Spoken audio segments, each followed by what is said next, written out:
everyone, today's recipe is beef salpicao. And this is my version amongst the many versions of salpicao. For the ingredients, we will be needing the following: good quality beef, tenderloin is preferred, but today I am using my ribeye steak. So I just sliced it into cubes.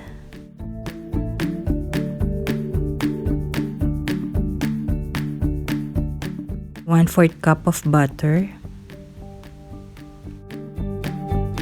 Lots of garlic. This is around 20 cloves. I just sliced it. 1 teaspoon of black pepper.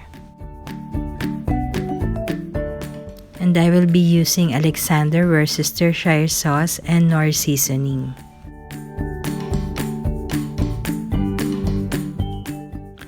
So now we marinate our beef. I will now pour my Alexander Worcestershire sauce. The portion is 1 bottle for every kilo of beef.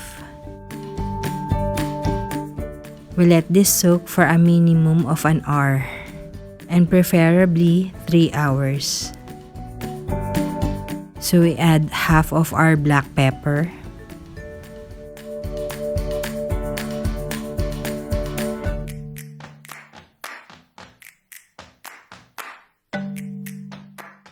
so now we heat our pan and we melt our butter.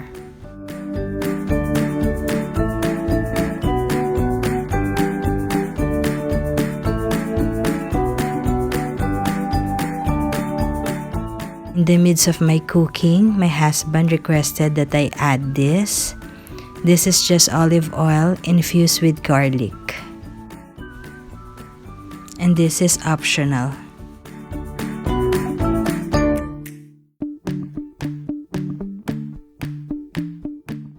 And now we add our garlic.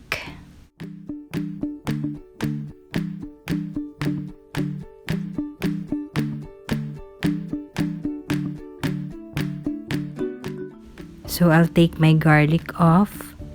They are cooked but not yet browned.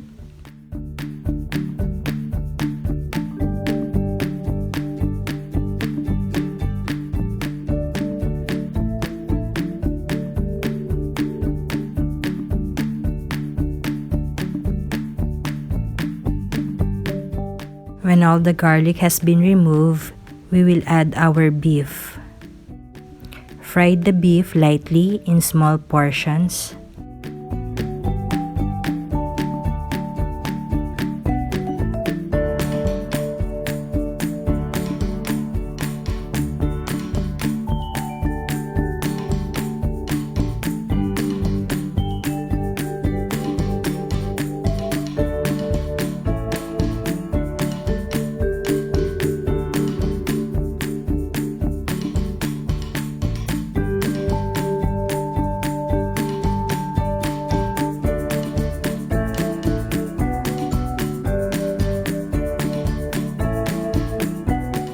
Fast forward, I already fried all the beef.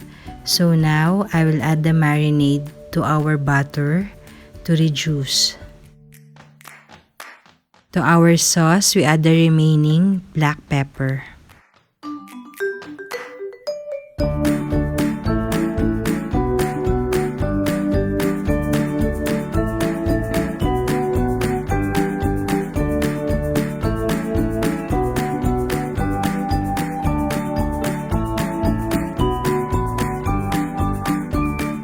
While waiting for my sauce to reduce, I will layer my flavors by adding Knorr seasoning to my beef.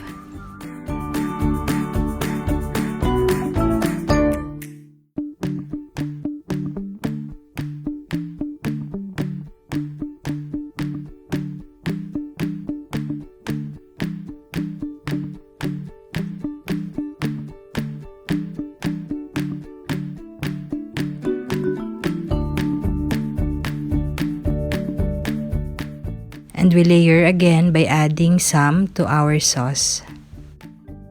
And before we add our beef, have a taste if it is to your liking. Now that we have reduced our sauce, we add our beef.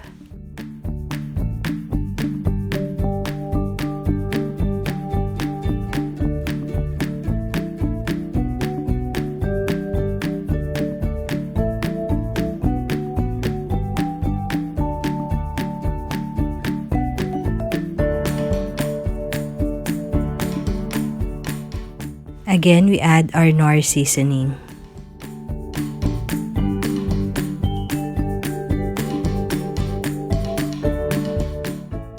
And then we add our garlic.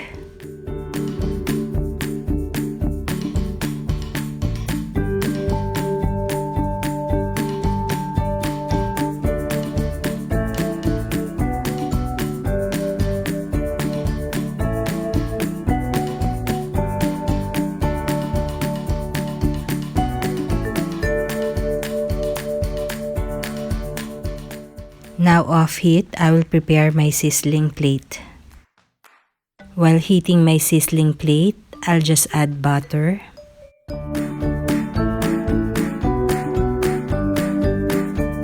When melted, we now add our salpicao.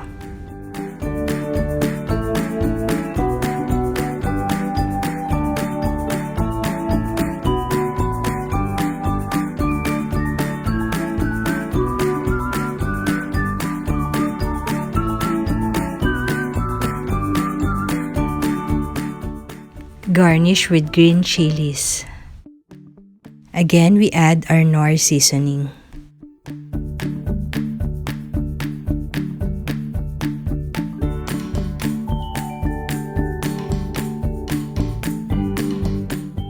And this is my beef salpicao.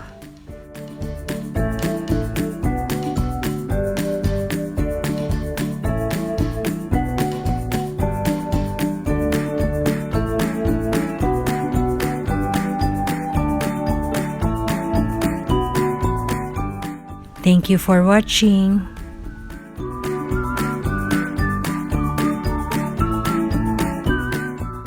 Like and subscribe.